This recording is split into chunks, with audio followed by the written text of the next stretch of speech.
Estoy muy feliz de llegar a este texto en el que vamos a predicar hoy, hermanos queridos. De hecho, este texto es tan rico que no sé cómo el Señor va a llevarme por él y qué me va a permitir decir y qué no, porque es uno de los textos más ricos en cuanto a doctrina. Estamos en el capítulo 3 de la carta a los Efesios, después de haber pasado por algunas consideraciones muy importantes. San Pablo aquí empieza a darnos un cierre, un resumen. Recuerde que los primeros 3 capítulos de Efesios pretenden ubicarnos en quiénes somos. Y al igual que una sinfonía empieza piano y va creciendo hasta que llega el clímax, Pablo de igual manera empezó en piano, con el saludo allá en el capítulo 1, versos 1 y 2, donde nos llama santos, ¿verdad? Y luego en los siguientes versículos del capítulo 1 hasta el versículo 14, Él nos habla de las bendiciones que el Padre nos da a nosotros, las bendiciones que nos da el Hijo, el Señor Jesucristo, y las bendiciones que nos da el Espíritu Santo. Así del 1 al 6, las bendiciones que nos da el Padre, del 6 al 11, las que nos da el Hijo, y del 12 al 14, las bendiciones que nos da el Espíritu Santo. Y en el capítulo 2, de 2 formas diferentes, Él nos llama la atención acerca de lo que éramos y que ya no somos. Éramos pecadores, hijos de ira, lo mismo que los demás, estábamos sin Dios, estábamos perdidos, y aquel famoso versículo 4, aquellas preciosas palabras que dice, pero Dios hace un cambio en la vida de nosotros a partir de la muerte y resurrección de nuestro Señor Jesucristo. Pero Dios. Y luego en los versos 11 al 22 hay otro pero ahora. Él hace un contraste entre lo que éramos sin Cristo y lo que éramos a partir del sacrificio salvífico de nuestro Señor Jesucristo por nosotros en la cruz. Él nos dio vida juntamente con Cristo, y también por gracia sois salvos por medio de la fe, y esto no de vosotros, sino que es don de Dios. Y ahí empezamos a ver un vislumbre de lo que veremos hoy. Esto no es de vosotros, sino que es un don de Dios. Hermanos amados, más de lo que a veces sabemos, el hombre trata de hacer para tener. Y en todos los ámbitos de la vida el hombre trata de hacer para tener. Algunos todavía no han logrado entender aquella frase de Jesús que dijo, nadie podrá, por más que quiera, añadir a su estatura un codo. Y la inconsciencia, la falta de conciencia de que todo depende de Dios, nos lleva a pensar que mediante nuestro esfuerzo hemos llegado a donde estamos. Y cuando lleguemos al versículo 8 de nuestro estudio de hoy, veremos una exhortación, un ejemplo de parte de Dios de cómo nosotros debemos vernos a nosotros mismos y no pensar que por nuestra habilidad y por nuestro esfuerzo estamos donde estamos. Le tengo una gran noticia. Usted está donde está porque es el lugar exacto donde Dios quiere que usted esté. Exactamente ahí, ni más ni menos. Y usted dirá, pero es injusto porque yo soy pobre y otros hermanos son ricos. Sí, en los términos humanos. Pero recuerdo a un hombre llamado Juan, del cual Jesús dijo, de los nacidos de mujer, no ha habido ni habrá otro más grande que Juan. Palabras de Jesús.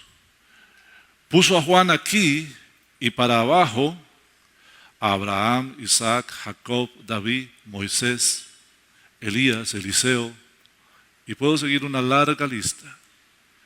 Isaías, que era aristócrata. Y este hombre del que Jesús dijo esto era un hombre que vivía en el desierto. No tenía una casa.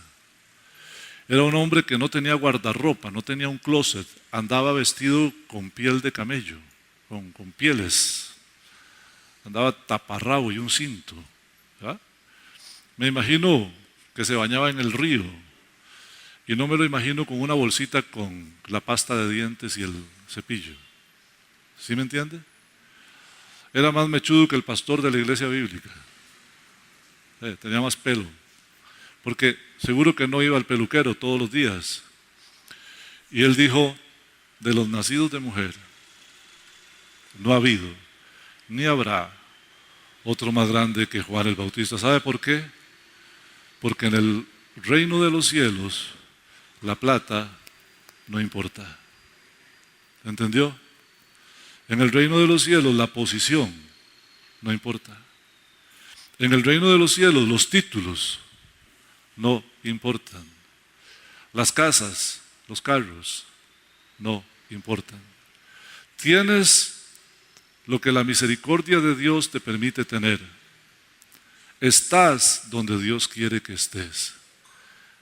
No somos salvos por gracia y esto no es de vosotros, sino es donde Dios. Fíjate que la salvación no depende de nosotros. Si dependiera de nosotros, no nos salvamos. Imagínate. Fíjate lo que es grande. Luego, en los versículos 1 al 10 del capítulo 2 estuvimos viendo cómo nosotros estábamos totalmente alejados de todo, sin Dios, sin esperanza, sin Cristo en el mundo. Luego del 11 al 22 vimos que nosotros no éramos pueblo. Estábamos destituidos, excluidos y en los dos casos hay un pero ahora. Pero ahora. Ahora las cosas han cambiado y Pablo empieza aquí en el verso 1 del capítulo 3 haciendo alusión a todo lo anterior diciendo por tanto. Por tanto significa, ya que les expliqué que ustedes han sido predestinados, que han sido redimidos, que han sido salvos, que tienen al Espíritu Santo, que fueron rescatados por gracia, son salvos y que además sin ser pueblo de Israel ahora son pueblo de Dios en una sola familia. Como ya les expliqué eso, ahora les voy a explicar lo que sigue. Y aquí es donde viene el clímax de todo lo que Pablo ha dicho. Por favor, lea su Biblia conmigo. Y él dice, por esta causa. ¿Cuál causa? A causa de todo lo que ya les expliqué. Yo, Pablo, prisionero de Cristo, por vosotros los gentiles, si es que habéis oído de la administración de la gracia de Dios que me ha sido dada, que me fue dada para con vosotros, que por revelación, dice Pablo, me fue declarado el misterio como antes lo he escrito brevemente. Él está hablando de lo que nos escribió anteriormente. Y esta palabrita que nosotros insistimos mucho aquí en la iglesia bíblica, leyendo, esta es la segunda vez que aparece, porque la primera vez Jesús le dijo a los fariseos, ¿no habéis leído? José Jara lo predicó un día, ¿no habéis leído? El que no lee la Biblia no sabe. Aquí hago un paréntesis. Hermanos queridos, más de lo que yo quisiera. En las iglesias evangélicas se habla de sentimientos. Yo siento del Señor decirte, yo siento. Es que, hermano, cuando yo estoy en la presencia del Señor, yo siento. He estado sintiendo. ¿Lo han notado? Somos muy sentidores, sentimentales, muy emocionales. A veces a los bíblicos se nos tacha de fríos porque no tenemos grandes explosiones de catarsis, grandes explosiones emocionales que nos llevan a las catarsis y a los desenfrenos que a veces hay en otros lugares. Ustedes saben de lo que les hablo: gritos, bailes, brincos, llantos, risas, gente cayendo, gente nos ven diferente. Hoy quiero enseñarte que la palabra de Dios no habla de sentimientos en cuanto a que esa es la forma de seguir a Cristo. Fíjate que aquí está hablando, hoy vamos a hablar mucho de que la palabra de Dios quiere que nosotros tengamos conocimiento. Y recordarán ustedes que la palabra de Dios dice: mi pueblo perece, ¿por qué? Le faltaron las emociones, no hubo gritos en el culto, nadie brincó y no se sacaron ningún chamuco en el culto. A veces, increíble, en unas iglesias todos los domingos se le saca un demonio a un hermano. Eso es absurdo. ¿Cómo se le saca un demonio a un hermano? Tal vez a un primo, ¿sí? Pero a un hermano. Pero el conocimiento es vital. El hermano José Jara, que nos ha estado enseñando los jueves acerca de la naturaleza sobrenatural de la iglesia, decía en la versión número 11, creo: nuestra fe es una fe racional. Racional. Dios quiere que usted y yo entendamos, y aquí vamos a encontrar mucho la palabra entender, comprender, y fíjese la palabra que dice aquí: leyendo. Usted y yo tenemos que leer para poder entender. No debemos dejarnos guiar por lo que dice la gente que no lee.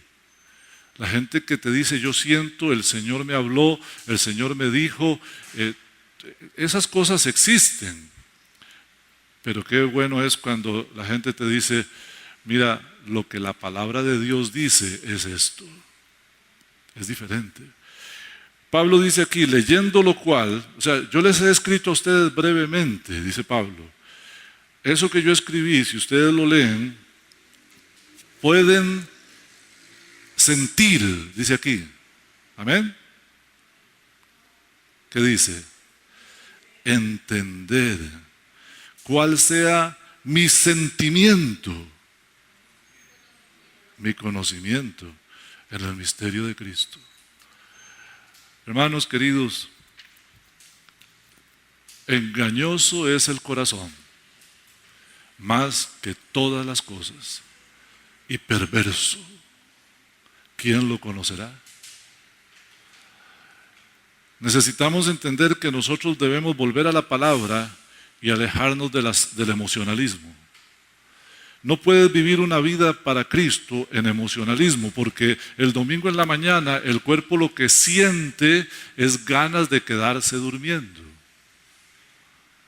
Cuando recogen los diezmos y las ofrendas, la parte humana siente hacerse el ruso, y cuando va a la canasta va a ver para otro lado.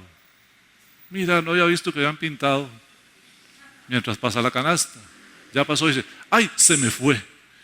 Porque el corazón humano siente egoísmos. Siente. No, la palabra quiere que nosotros entendamos. Ahora voy a adelantarme hasta el final. Yo quiero adelantarme hasta el final porque si no, siento que puede ser que el tiempo no me dé y no lo pueda decir. Todo este propósito de Dios es que usted y yo seamos llenos de la plenitud de Dios. Hermano, usted es un recipiente que puede estar lleno de muchas cosas, desde su mente hasta los pies. Usted puede estar lleno de muchas cosas, puede estar lleno de emociones, de sentimientos, de anhelos, de sueños, de egoísmos, de orgullo, de vanidad, de rencor, pero en realidad el Señor quiere que usted quede libre y que sea lleno de la plenitud de Dios. Ahora, cuando estaba estudiando este texto, le di muchos sesos a esta palabra y me pregunto, ¿qué es la plenitud de Dios? Es que, hermanos, plenitud es una palabra muy grande. Cuando hablas de plenitud, hablas de absoluto. Todo lo que es Dios. El texto está diciendo que seáis llenos de todo lo que es Dios. El deseo de Dios es que todo lo que Él es esté en nosotros. Ese es su deseo. Pero llegaremos ahí al cierre, pero que quede en tu corazón que el propósito de Dios es que seamos llenos, full, de la plenitud de Dios. El apóstol Pablo sigue diciendo acerca de lo que él dice, ustedes pueden entender si leen el misterio, el conocimiento, el entendimiento que yo tengo acerca del misterio de Cristo. Y aquí mucha gente se enreda, mucha gente dice, vamos a hablar del misterio de Cristo, y empiezan a hacer toda una teología acerca del ministerio de Cristo, ignorando que Pablo está diciendo lo que he escrito brevemente. Ustedes, si lo leen, se van a dar cuenta de cuál es el conocimiento. O sea, aquí no necesitamos una gran revelación para saber cuál es el misterio del que Pablo está hablando, porque él dice, lo acabo de escribir brevemente. O sea, ahí está, y lo vamos a ver porque él lo repite aquí. Dice el verso 5, estoy para leer el 4, leyendo lo cual al 5, voy. Misterio que en otras generaciones no ha sido dado no fue dado a conocer, no se dio a conocer a los hijos de los hombres, como ahora es revelado a sus santos apóstoles y profetas por el Espíritu. En esta parte me voy a concentrar en la palabra, en la frase por el Espíritu. Hermanos queridos, Pablo en Gálatas dice que este evangelio él no se lo aprendió a nadie, sino que el Señor se lo reveló a él. El Espíritu Santo de Dios se lo reveló a él. Pablo, cuando se convirtió, allá en el capítulo 8, 9 de Hechos, está la historia. Pablo se convirtió y predicó unos días en la sinagoga y luego se fue a Arabia. ¿Cuántos años estuvo Pablo en Arabia? ¿Alguien se acuerda? 3. Pasados 14 años, dice después, pero él estuvo 3 años. Gracias, José, gracias, Yerlin. Pablo fue a un retiro espiritual. Él, al igual que cualquiera de nosotros que quiera servirle al Señor, debe entender que más importante que cualquier cosa es pasar tiempo con Dios a solas con Él. La semana pasada decía yo que ahora pasamos mucho tiempo a solas ¿con quién? Mr. Cellphone. Es el dueño de este mundo en estos días. El celular es el dueño de este mundo en estos días. El dueño de la atención de los cristianos. Yo creo que no hay un solo cristiano que use la misma cantidad de tiempo que usa con su celular en oración o en lectura de la palabra. Y usted dirá, pastor, pero ¿cómo se le ocurre que yo el tiempo que paso en el celular voy a equipararlo con... ¿Te imaginas cómo serías si el tiempo que ocupas con el celular lo ocuparas leyendo la Biblia? ¿Te imaginas cómo sería tu conocimiento? Muchos saben aquí de Lucerito y Mijares, ¿ah? y de Boy George y cualquiera de esos, y pueden contar la historia.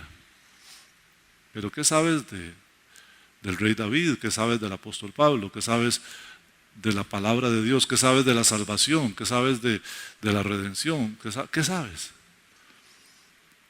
Pablo se fue a pasar tiempo con Dios 3 años y ahí le fue revelado esto que él acaba de explicar, este misterio. Y Pablo dice, en el Antiguo Testamento no se sabía de esto. Y una de las cosas que no se sabía de esto fue que la iglesia nació en la cruz del Calvario. Algunos quieren ver la iglesia en el Antiguo Testamento, ¿no está? Porque la iglesia, acuérdese que en la cruz del Calvario Cristo quitó la pared de separación y de los dos pueblos hizo uno solo, en un nuevo y solo hombre, que es en Cristo, que es la iglesia. Judíos y no judíos ahora son parte del mismo cuerpo, y aquí lo va a decir de nuevo Pablo. Hermanos queridos, ese misterio no se le dio a nadie, pero sí a los santos apóstoles y a los profetas por medio del Espíritu Santo. En este momento Pablo está diciendo, lo que yo les dije es una revelación directa del cielo. Y si usted es asiduo lector de la Biblia, se va a dar cuenta que cuando él dice aquí los santos apóstoles, se refiere a los apóstoles que caminaron con Jesús. Y este mensaje de Pablo, usted lo encuentra en los escritos de Pedro, ¿verdad? En los escritos de Mateo, en los escritos del apóstol Juan, en Judas, y usted va a encontrar que hay congruencia. Ahora, siga leyendo conmigo porque los versos que continúan son preciosos. Verso 6. Este es el misterio. Ya lo había escrito. Que los gentiles son coherederos y miembros del mismo cuerpo y copartícipes de la promesa en Cristo Jesús, por medio del Evangelio. Evangelio del cual yo fui hecho ministro por el don de la gracia de Dios que me ha sido dado según, bendito sea el Señor, la operación de su poder. Pablo lo explica, no dice nada nuevo, ¿cierto? Es lo que vimos en la semana pasada, que los gentiles son coherederos y son participantes de la promesa. ¿Se acuerda que decía que estábamos alejados de los pactos de la promesa? Ahora no, ahora somos partícipes de la promesa, y eso por medio del Evangelio. Todo aquel que viene a Cristo después de escuchar el Evangelio se convierte en familia de Dios, edificio de Dios. Somos un templo en el cual somos edificados y somos morada de Dios en el Espíritu. Aquí quiero ver a Pablo como él está tratando de explicarle a los gentiles, porque en el versículo 1 él dice que él es prisionero de Cristo por vosotros los gentiles. Pablo en esta parte no se está expresando a judíos, él está hablándole a los gentiles y él dice, me fue dado el predicarles a ustedes. Pero cuando llegamos aquí al verso 8, en la conversación que Pablo sigue desarrollando, podemos encontrar 3 grandes verdades que yo quiero compartirlas con ustedes. El Espíritu Santo de Dios tocará su corazón donde tenga que tocarlo, pero es necesario, a pesar de que todavía nos faltan bastantes versículos, que espero que podamos llegar hasta el final hoy. Fíjese, Pablo, hablando de que él fue encargado de predicar a los gentiles, dice, a mí, que soy menos que el más pequeño de los apóstoles, de los santos. ¿Ves? Hoy en día tenemos apostolitis, pero ni siquiera es porque quiero servirle más a los hermanos. Quiero el título, yo soy apóstol.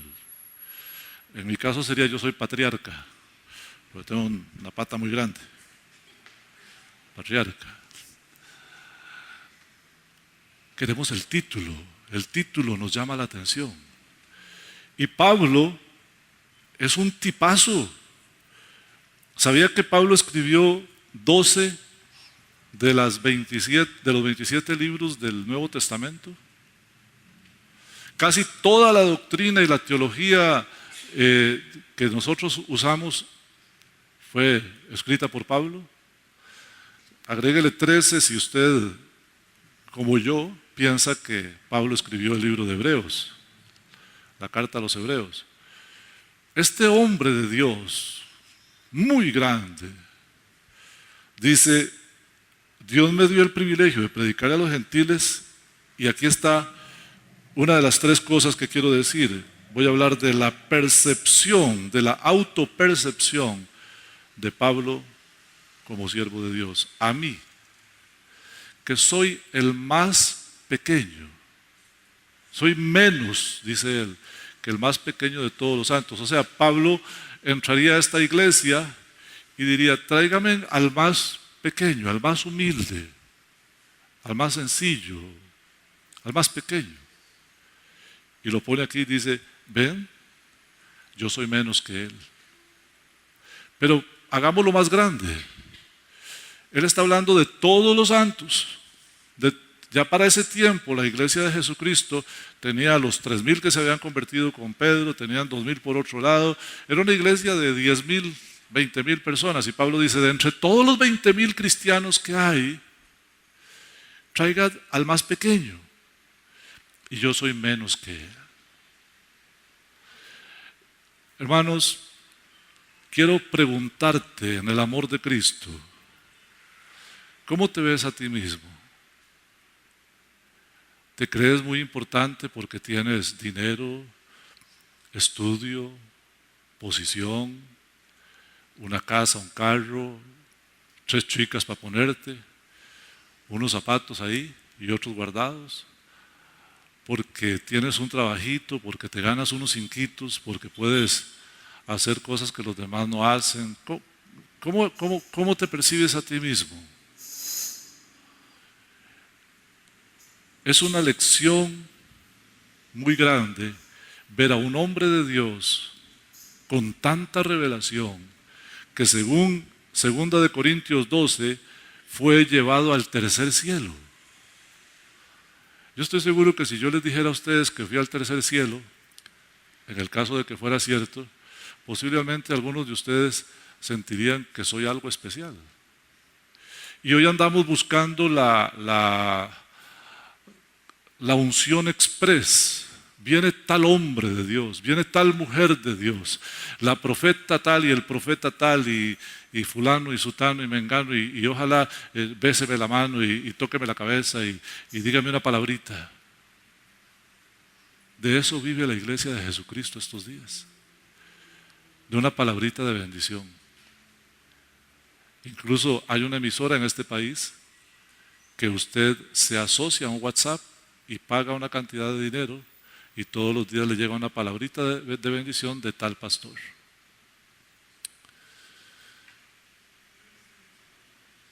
Pablo dice que él es el menor del más pequeño de los santos. Me parece estar recordando el eco de algo que también escribió Pablo, pero ya no de él, sino para nosotros. Romanos capítulo 12, verso 3. Digo pues a cada quien que está entre vosotros, que no tenga más alto concepto de sí que el que debe tener, sino que piense de sí con cordura, considerando a los demás como superiores a él mismo. Mario es superior a mí, don José es superior a mí, Alvarón es superior a mí, Rafa es superior a mí, Matilde es superior a mí. Cualquiera de ustedes yo debo considerarlo superior a mí. Y el día, hermano, que usted vea a los hermanos diferentes, usted está pecando contra Dios. Porque hay que pensar de nosotros con cordura y saber quiénes somos. ¿Quiénes somos? Somos indigentes espirituales a los que la gracia de Dios alcanzó por su pura misericordia. Y si nos logramos ubicar en quiénes somos, podremos llegar a tener la plenitud de Dios en nosotros. Ahora Pablo, la segunda cosa de la que habla aquí es del mensaje. Dice que a él le fue dada esta gracia de anunciar a los gentiles el evangelio. A cada uno de nosotros Dios nos ha dado una gracia. Pero voy a hablarle a los líderes y a los que sirven en la iglesia. ¿Verdad que a veces les ha dado ganas de dejar las cosas tiradas y dejárselo a otro? Pueden decir amén cuando quieran. ¿Verdad? ¿Verdad que a veces vemos la ingratitud, el desdén, la desidia y el desagradecimiento de otros y nos dan ganas de salir corriendo y dejarlo todo? No nos damos cuenta que es un privilegio. Servirle al Señor es un privilegio. Privilegio. Es que a Dios servimos, no a nosotros. Cuando alguien dice, yo estoy ahí en la iglesia bíblica ayudándole al pastor Oldemar, ¿me cae mal? No me ayude, yo no necesito que usted me ayude. Porque usted, si sirve a la iglesia, no me está ayudando a mí. Usted le está sirviendo al Señor. Lo que usted haga no lo hace por mí, lo hace para el Señor. Y el día que usted lo haga por mí, lo está haciendo equivocado. Porque el único que merece servicio, honor, honra y gloria es Jesucristo. Nadie más. Yo no soy el gran varón de Dios. Yo soy el varón del gran Dios. Él es el grande. Yo soy chiquitico.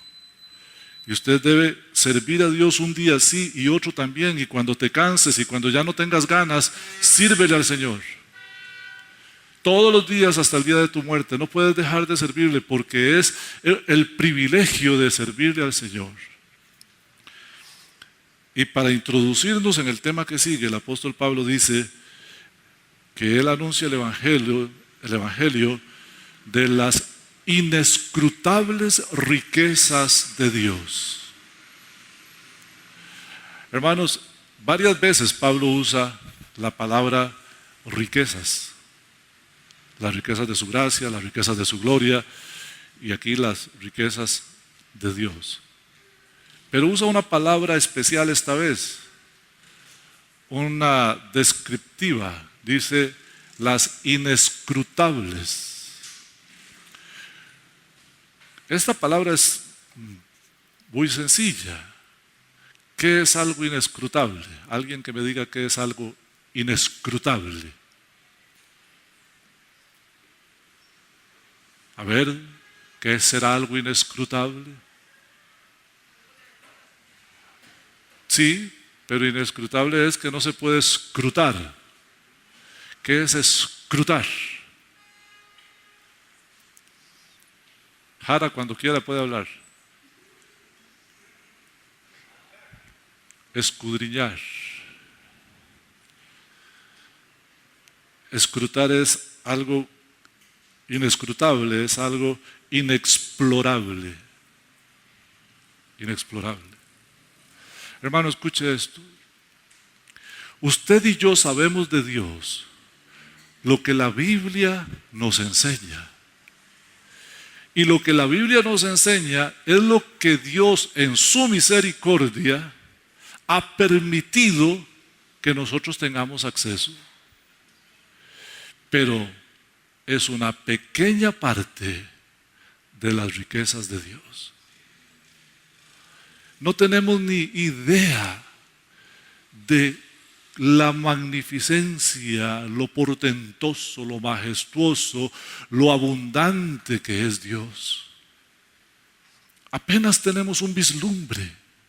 Es como si estuviéramos en una bodega de 10,000 metros cuadrados, toda cerrada y oscura, y abriera el Señor un huequito en el techo y dejara entrar una luz. Esa luz es la que nosotros vemos. Fuera de la bodega de 10,000 metros hay un mundo impensable. Así son las riquezas de Dios.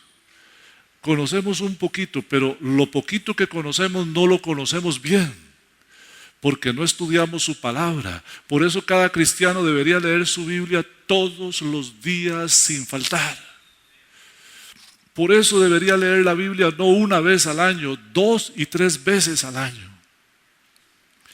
Para poder conocer el poquito que Dios nos ha dejado conocer. Sus riquezas son inescrutables. Quiero ir al verso 9, que dice: a mí, Pablo, que soy pequeñito y que me mandaron a predicar a los gentiles, también me dio la misión de aclararles a todos cuál es la dispensación del misterio escondido, ahí está otra vez, desde los siglos, está escondido en Dios, que creó todas las cosas. ¿Para qué es que nosotros hemos sido creados, iglesia? Verso 10.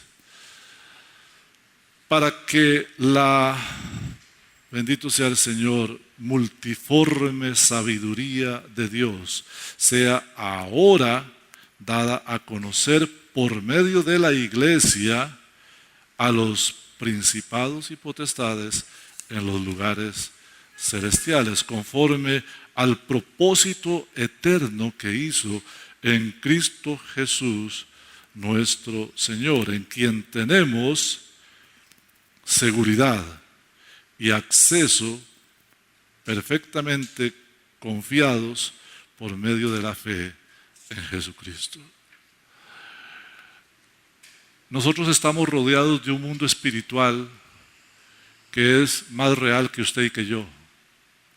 El mundo espiritual, hermanos, lo veremos cuando lleguemos al capítulo 6. Pablo hace una leve descripción de principados, potestades, y aquí lo menciona otra vez.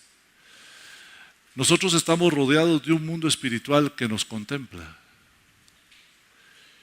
Y la iglesia es el testimonio a ese mundo espiritual de la multiforme sabiduría de Dios. El hecho de que usted y yo existamos como iglesia le hace entender a los principados y potestades acerca de la multiforme sabiduría de Dios. ¿Cuántos dan gloria a Dios? Donde usted camine, sepa que usted es testigo al mundo espiritual de la multiforme sabiduría de Dios. Ese misterio escondido ahora es revelado no solamente a los hombres, sino a todos, a todo el mundo espiritual. Quisiera ir, para avanzar un poquito y ojalá terminar, el verso 14. Pablo, ya que nos dijo todo esto, él nos dice que todo esto le provoca a él una necesidad, y es la necesidad de orar por la iglesia. Yo les he dicho a ustedes que los pastores oramos por la iglesia, y les he contado cómo oramos, ¿verdad? A veces oramos: Señor, este hermano se está portando tan mal, ¿podrías quebrarle una pata, por favor? A ver si se compone. Señor, gracias por este hermano que es tan fiel, que trabaja, que se esfuerza, que apoya, que me ayuda. Señor, a este hermano que me critica tanto, ayúdalo para que entienda que soy un mortal igual que cualquiera. Así oramos. Pero también oramos, y esta es una oración que desde que leí por primera vez este texto hace muchos años, siendo pastor, es una oración que yo hago constantemente. Quiero que vea el corazón del pastor orando por lo que el pastor entiende que es lo que la iglesia necesita. Y cuando yo le diga esto, yo quiero que usted en su corazón atesore qué es lo que usted necesita y que usted también empiece a orar por ello. Porque lo primero que te diré es que no depende de usted, depende de Dios. No depende de usted, depende de Dios. ¿Qué es lo que el hombre realmente puede hacer para llegar a la plenitud de Dios? Quitarle al Señor los estorbos en su vida. Es decir, ábrale campo. No crea usted que por las cosas que usted hace, usted va a lograr que Dios se fije en usted más que en los demás y le dé más a usted que a los demás. Suena rarísimo porque esto es lo que se predica en los púlpitos. Pero déjeme decirle que nada depende de nosotros. Lo que nosotros hacemos básicamente es una reacción de amor a aquel que nos amó. No lo hacemos para conseguir su favor, lo hacemos porque tenemos su favor. No lo hacemos para que Dios se fije en nosotros, lo hacemos porque Él se fijó en nosotros. Vea como el apóstol Pablo dice: por esta causa doblo mis rodillas ante el Padre de nuestro Señor Jesucristo, de quien toma nombre toda familia en los cielos y en la tierra. No voy a parar ahí porque ahí tendría que pararme un buen rato con lo de las familias en los cielos y en la tierra.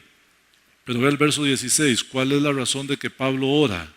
La misma razón que yo oro por usted, para que el Padre Celestial os dé conforme a las riquezas de su gloria, otra vez las riquezas de su gloria, el ser fortalecidos con poder en el hombre interior por el Espíritu.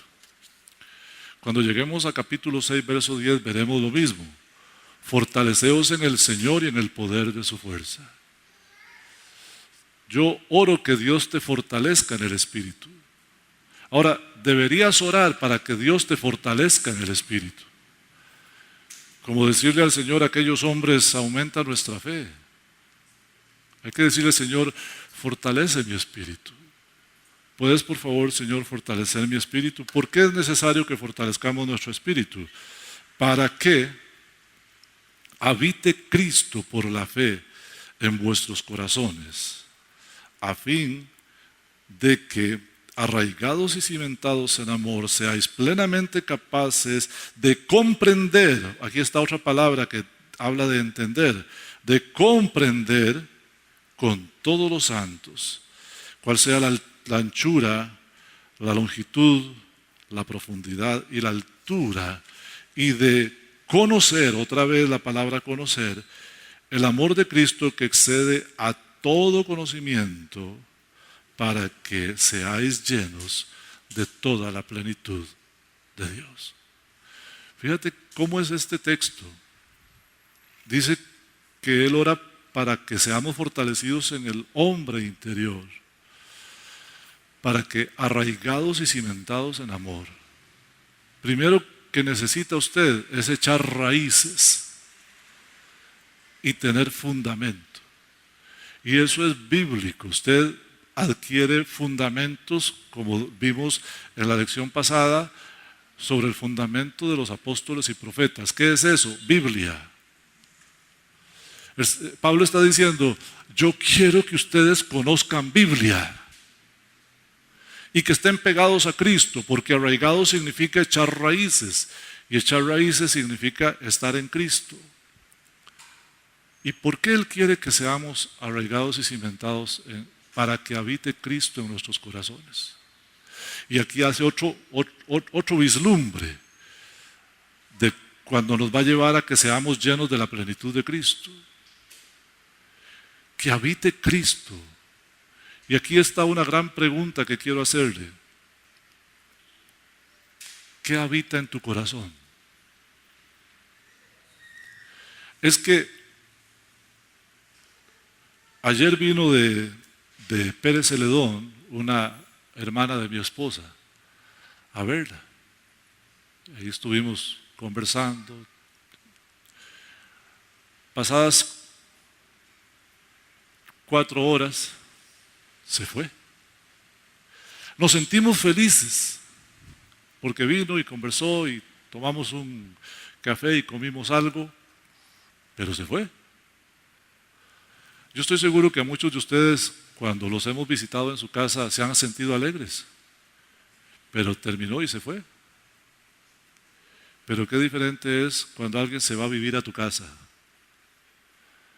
Yo le decía a Tita que tenemos 36 años juntos. Este año cumplimos 36.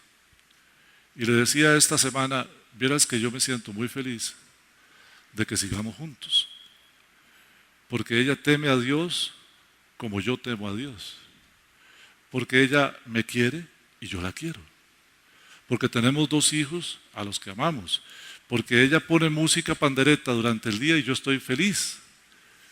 Porque nos sentamos a leer un libro que tiene que ver con la palabra y lo hacemos juntos por muchos años. O sea, vive conmigo, me hace feliz. Aquí la expresión es como una exhortación, hermano.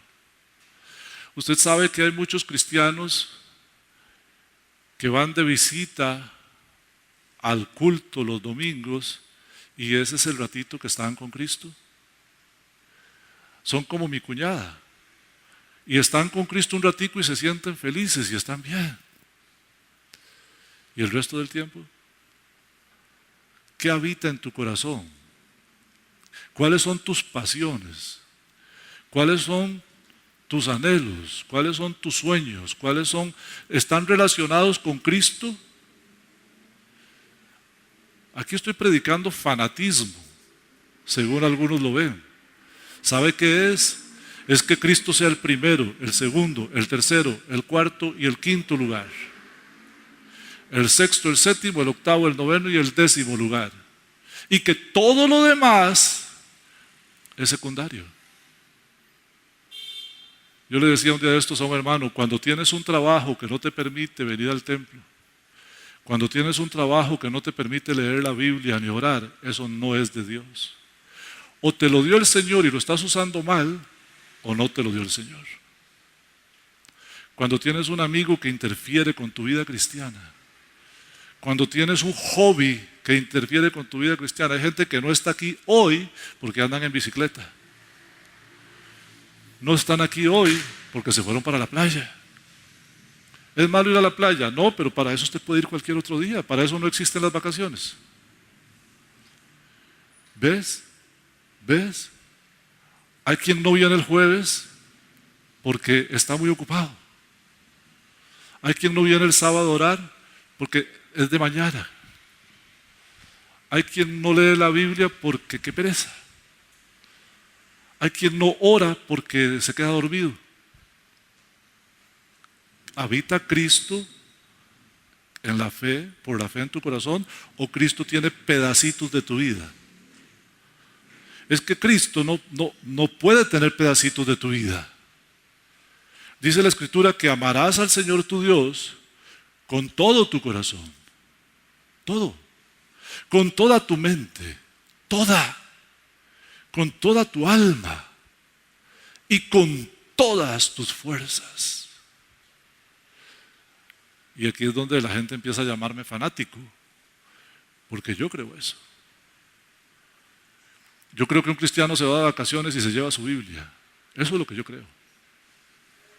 Soy fanático, me perdona, pero yo creo que un cristiano va al trabajo y se lleva su Biblia. Y en vez de dormir de 12 a 1, almuerza y lee la palabra. O saca un momento para orar. No puede ser, queridos hermanos, que Cristo solo tenga pedacitos de nuestra vida. Y a veces solo los domingos, porque el resto del tiempo, my cell phone es el rey. Y Pablo dice, cimentados y arraigados para que habite Cristo por la fe en vuestros corazones. La segunda parte de esta expresión del apóstol Pablo me ha hecho pensar mucho. El verso 18 dice, si no es así, si no habita Cristo por la fe en su corazón, si es una visita temporal nada más, entonces no podemos llegar al verso 18, que Pablo dice, para que seáis plenamente capaces. Plenamente capaces. Ahora, ¿de qué? Que seáis plenamente capaces de de decir muchas profecías y de averiguarle la vida a todos los demás. Que seáis plenamente capaces de danzar eufóricamente en el culto hasta caer y de gritar desaforadamente para que el resto de la gente crea que usted está lleno del poder de Dios, o si es predicador, predicar desgalillándose de modo que la voz no le salga más porque usted está lleno del poder de Dios. ¿No? Para que seáis plenamente capaces de ¿qué? Usted está leyendo conmigo, verso 18. De comprender. Usted y yo necesitamos comprender con todos los santos. ¿Y qué es lo que necesitamos comprender? ¡Wow! Recuerdan que venimos hablando desde el capítulo 1 y 2, lo que venimos hablando, eso es lo que usted y yo necesitamos comprender. ¿Cuál es la anchura, la longitud, la altura y la profundidad de lo que venimos hablando? Lo que las riquezas de Dios son. El Señor quiere que usted y yo seamos capaces de comprenderlas con una fe racional. Necesita su cabeza, usted necesita entenderlas. Pero quizá la parte que viene es la más interesante. Hay cristianos que no están conscientes de el amor de Dios que excede a todo conocimiento. Había una canción en mi tiempo, cuando yo era jovencito, hace ratillo de eso. Este año cumpliré 55 años. Quiere decir que esa canción sonaba hace 40 años. Que decía: obstinado amor que nunca me abandonó. No puedo entender cómo esperó y abrazó de mí aún lo peor. Ese es el amor de Cristo, pero no lo entendemos. A veces nos creemos, hermanos, muy especiales. Recuerde, la justicia de los hombres son como cótex sucios. Eso significa trapos de inmundicia. La justicia de los hombres son como toallas femeninas sucias delante de Dios. Usted puede ser una persona intachable, pero sin el obstinado amor de Cristo usted no podría ser salvo. No podría. Y el día que nos percibamos a nosotros como necesitados de Dios, como gente que necesita venir al templo a adorar a Dios, no para que la iglesia esté llena, sino porque es el momento para adorar a Dios en comunidad. El día que entendamos que necesitamos leer nuestra Biblia porque es lo que el Señor dejó para que nosotros podamos comprender. El día que entendamos que la oración es vital para la vida del cristiano. El día que entendamos que estas disciplinas son día tras día tras día y que no debes dejarlas nunca. Que el servicio a Dios es un privilegio y que no debes dejarlo nunca, te lo recompensen o no te lo recompensen, te lo reconozcan o no te lo reconozcan. Ese día vamos a empezar a comprender un poquito y a reaccionar adecuadamente al amor de Cristo que excede a todo conocimiento. Y ese será el principio para nosotros de un proceso de ser llenados de toda la plenitud de Dios. Ahora, no se trata de que usted haga algunos esfuerzos humanos. Se trata de que usted le quite los estorbos al Señor. Y si usted me dice a mí que para hacer esto tiene que hacer un sacrificio, yo le diría: no has entendido la ciencia, la esencia del cristianismo.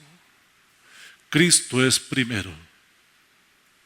Todo lo demás es secundario. Si Cristo no es primero y todo lo demás es secundario, y venir al templo para vos es un sacrificio, orar es un sacrificio, leer la palabra es un sacrificio, no has entendido. Cristo es primero. Todo lo demás es secundario. Por eso Pablo termina haciendo una adoración. Y a aquel que es poderoso para hacer todas las cosas mucho más abundantemente de lo que pedimos o entendemos, según el poder que opera en nosotros. A Él sea gloria, ¿en dónde? Porque hay gente que no viene a la iglesia. Aquí no está. Sea gloria en la iglesia, en Cristo Jesús, por todas las edades, por todos los siglos de los siglos. Amén. Señor, gracias por tu misericordia. Gracias por tu gran misericordia, Señor, pero sobre todo por tu gran paciencia con nosotros. Ayúdanos, Señor, para que cale profundo en nuestros corazones tu palabra, Señor, y dejemos de amar al mundo, las cosas de este mundo y los deseos de la carne y los deseos de los ojos, Señor, y nos convirtamos, Señor, en fanáticos tuyos, Padre, donde tú seas el primero y el último, Señor, y no haya nada más en nuestra vida, Señor, que ser hijos y siervos tuyos, Señor, y todo lo demás sea secundario. Que podamos entender aquella palabra que dice: buscad primeramente el reino de Dios y su justicia. Que sea prioridad para nosotros, Señor, tu palabra y nuestra comunión contigo. Ayúdanos, Señor, en el nombre de Cristo Jesús. Amén. Voy a terminar yo, hermano. Hermanos, que Dios les bendiga. Vayan en paz, saluden a todos los hermanos que puedan. Nos vemos el jueves aquí para seguir estudiando la naturaleza sobrenatural de la iglesia. Y el domingo tendremos un invitado muy especial para esta casa. Así es de que les recomiendo que no se lo pierdan. Dios les bendiga, vayan en paz.